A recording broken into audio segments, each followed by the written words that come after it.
and the International Union for Conservation of Nature has it on its red list of threatened species." "Is it a rodent?" the photographer asked. From the way she wrinkled her nose slightly, I deduced she had scant sympathy for endangered rodents. "A reptile. To be precise, a lizard about this big." Grandfather held his thumb and forefinger about 3 inches apart. I could tell by the photographer's expression that reptiles were not an improvement over rodents.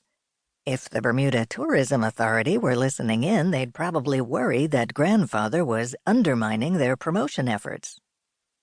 "The Bermuda skink is threatened by habitat destruction, of course, and predation from introduced mammals like cats and rats.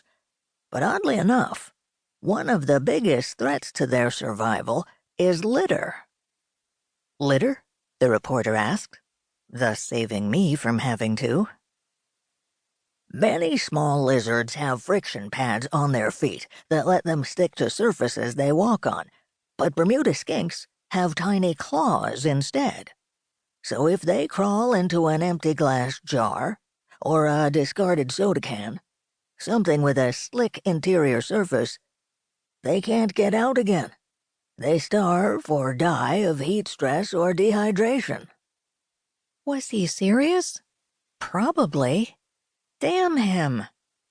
I could see that once I got to the island, instead of relaxing and enjoying the scenery, I'd be restlessly scanning my surroundings for stray jars and soda cans that might contain forlorn Bermuda skinks in need of rescue. "Can you face that way for a few minutes?"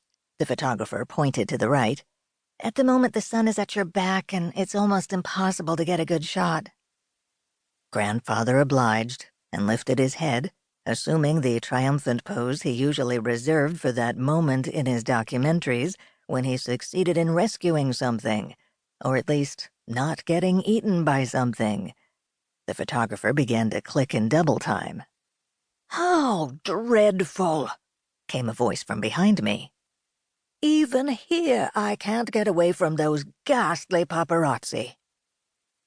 I turned to see an older red-haired woman in a billowing orange floor-length caftan, holding a matching orange paper parasol.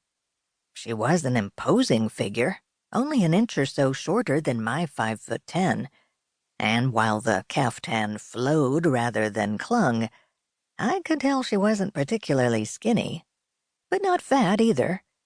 Stately. Her deep red, almost maroon hair clashed with the color of the caftan. If I were her, I'd have chosen a different dress, or a different and more plausible hair color. Maybe she thought the garish red roses painted on the parasol tied the whole ensemble together.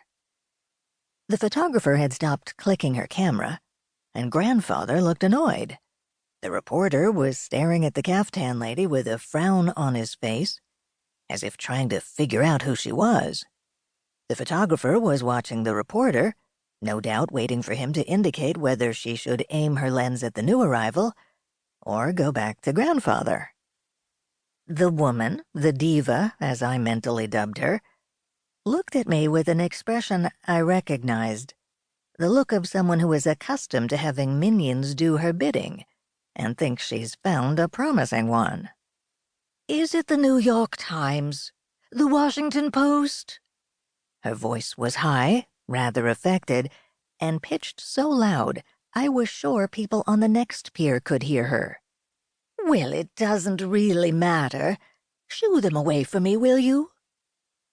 All the while she was standing up straight and holding her parasol at an angle that did more to frame her face for the photographer than to protect her from the sun.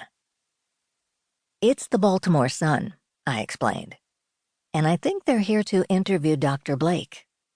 Dr. Montgomery Blake, the naturalist," I added, seeing the puzzled look on her face.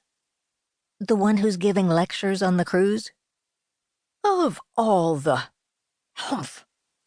She strode off, looking highly indignant.